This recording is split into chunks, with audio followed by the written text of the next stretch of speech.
Let's paint a calm looking seaside sunset.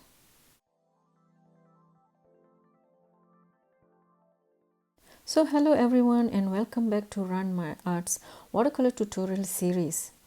And the painting size is approximately A4 size. A quick share before I move on into the tutorial. This is my recent tutorial on how to paint a simple landscape with vibrant sky and its reflection in a lake. So the link to this tutorial is in the description. I'll be using 100ml Britannia cold pressed watercolor paper, 300 grams per square meter. The sky painting frame size is slightly smaller than the sea, which is about 45 to 55 ratio. If you want to make it 50-50 ratio, it's up to you. I've used this reference photo for the painting. You can check them out on Pixabay. So the first step is to paint the sky and using the wet on wet technique. So I'm just pre-wetting the first half of the paper. Do spread the water evenly, as if you have blobs of water, it may tend to warp unevenly. And it also affects your paint spread where it starts to sit in the form of pools. Another tip is to pick up your paint with a damp brush instead of a soak wet brush. This is how a damp brush looks like. It's slightly bent. The reason is because the paper has already been pre-wet thoroughly, so you don't want to add on more water consistency into your paint mix. And the first color to kickstart the painting is yellow ochre, which is bright and mild instead of the typical lemon yellow and Indian yellow, since this is going to be a very calm looking sunset at the beach. So I chose to use this yellow. So as I apply the paint, notice that I'm leaving gaps in between because there's going to be a secondary color that will be applied later on.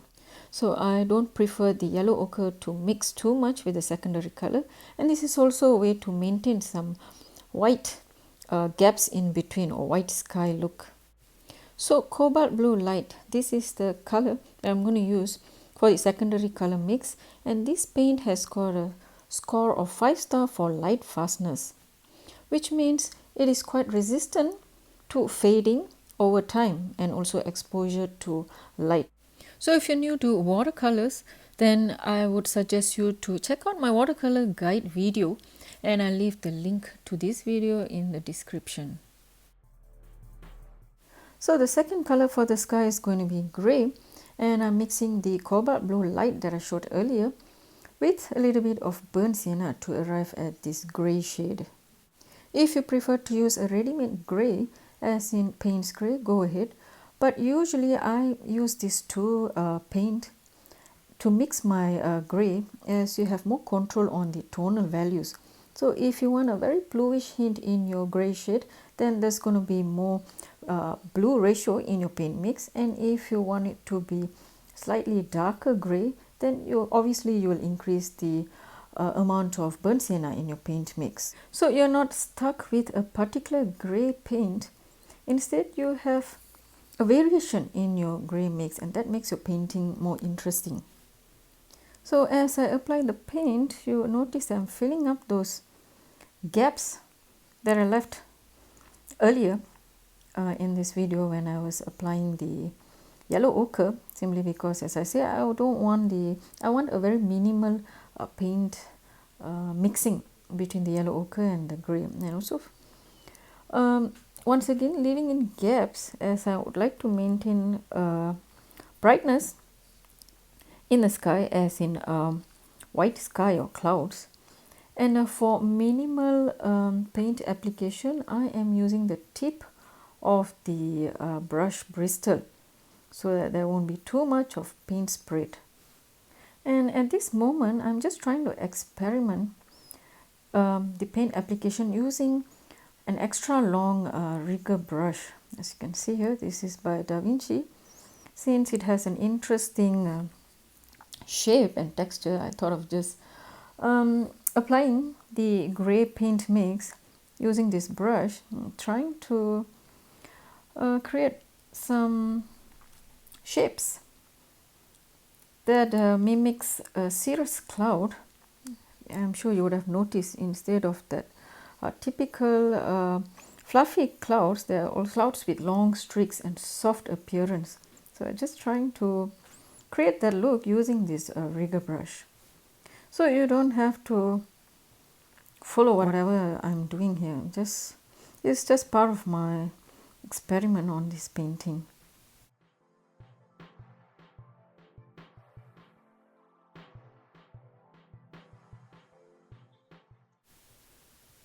Alright, over here I am just trying to lift out more pigment from some part of the painting, especially the middle part, to reveal more brightness. As I've been mentioning, since the beginning of this tutorial, I'd like to maintain some brightness in the sky, as in white sky popping in between the clouds. Now it's time to paint the ocean or the sea. I am pre-wetting the bottom half of the paper, just like the first half.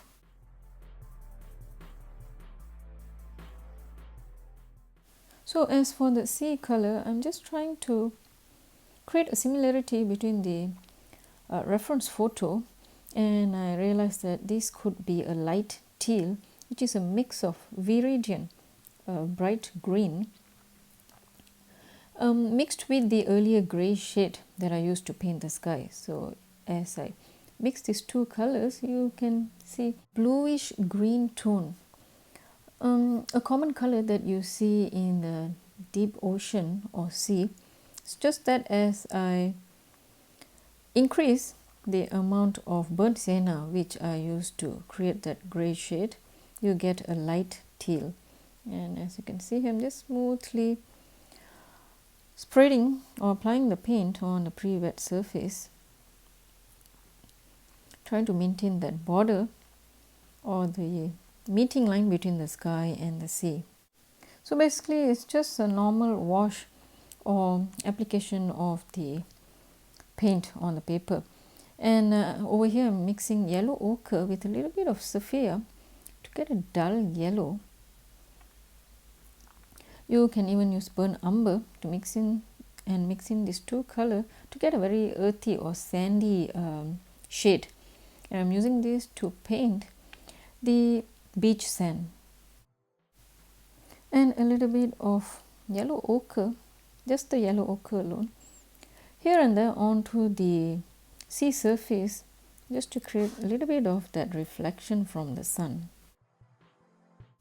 So moving on, while the sea painting is still wet, I'm just applying that grey paint mix just to create a mild reflection of those dark sky, grey sky onto the sea surface as well. And I'm using a rigger brush to apply the paint in order to maintain a minimal spread of the paint.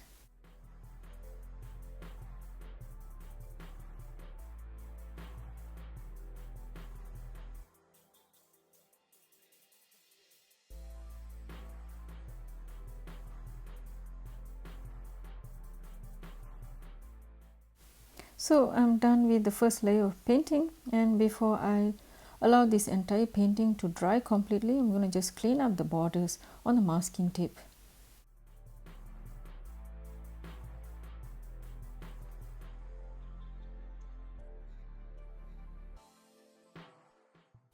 So this is what the painting looks like once it's completely dry. However, I will have to do further modification on the look of the sky. And once again, I'm going to use the wet on wet technique. So you will have to pre-wet the entire sky painting area in order to do this further modification of the sky painting. Kickstarting from the center of the painting, and the paint mix that I'm using is an orange paint mix, where you can achieve it by mixing some cadmium red or bright red with Indian yellow. And once again, I'm using my rigger brush to apply this paint mix so that the paint spread is very minimal. So I don't want a very dominant spread of the paint, as I just want a little hint of that orange hue in this sunset.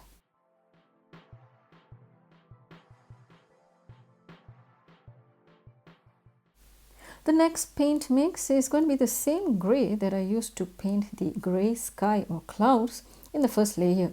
So basically we're just reapplying the same paint mix, and I'm trying to create once again that cirrus cloud look, which is not very effective or strong enough when I use the extra long rigger brush. So I'm just recreating all those pattern of the cirrus clouds that I intended to achieve in the first layer. And I'm using the mop style brush, which has a narrow tip, to apply this grey paint mix. And of course, as I apply the brush strokes, I'm still mindful of that white sky that is supposed to maintain in the sky, as I mentioned throughout this video. So I'm avoiding applying the paint on those white areas that I need to maintain. So done with the sky, and as for the sea, I am not going to make further modification. Instead, I'm going to start to paint the details, which is the wood sticks that you notice in the reference photo. So in order to paint these wood sticks, I am just using sapphire. You can mix 2 or 3 colors in order to achieve a dark brown shade, as long as it's a dull or deep brown shade. I'm just using sapphire alone at this moment. I'm using my flat brush in order to achieve a close, not a very perfect vertical lines, because it's a natural wood, so it can be crooked here and there. But by using the flat brush, it is much more easier to paint in these wood sticks instead of using a round brush. So just paint them in a very casual manner, and in a very candid way as well, so that it looks more natural and not some well aligned woods, so that it creates more natural look to this entire painting.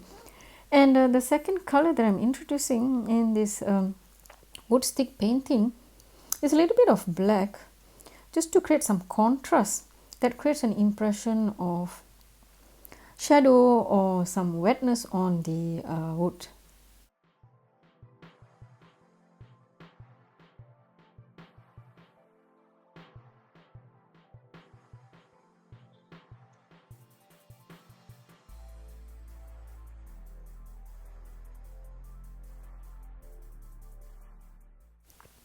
So since we have those wood sticks on the seaside, definitely some shadow will be casted. At least a mild shadow effect could take place at sunset view.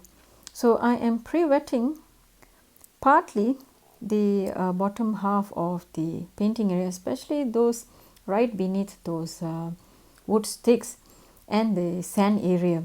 So pre-wet lightly these areas, and use the same grey paint mix that we used for the sky painting and apply it right beneath the wood sticks using the flat brush.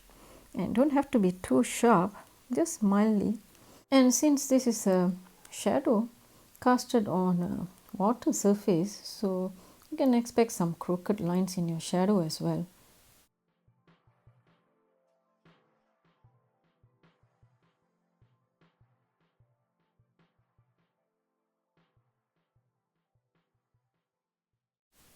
And if you notice there's too much of paint bleed where the shadow doesn't look realistic, you can just brush them off using a clean damp brush, so it just vanishes.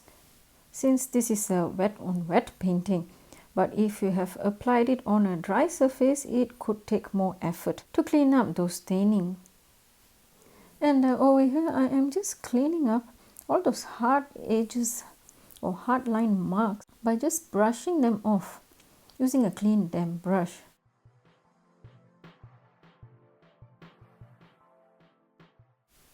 So a mild shadow underneath those wave lines or wave marks on the beach sand would add more value to the painting. So I am using sapphire paint mix and I'm applying lightly. It's not pre-wet, the painting is already dry, so I'm applying wet paint onto the dry painting using a script brush, because I want it to appear in a very fine line.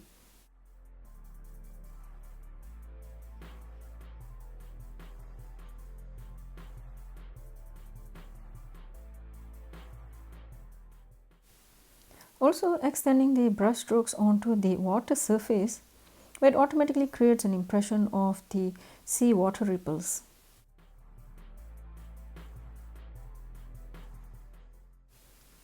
Now, brushing off some of those fine lines that I applied earlier with a clean damp brush to just soften its look.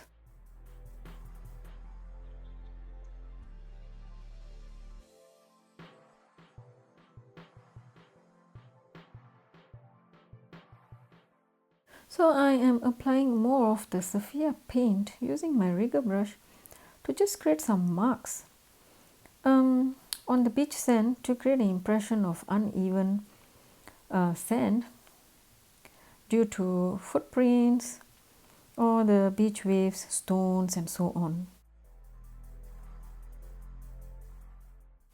And once again, after applying this paint, I'm brushing them off using a clean damp brush to soften its appearance.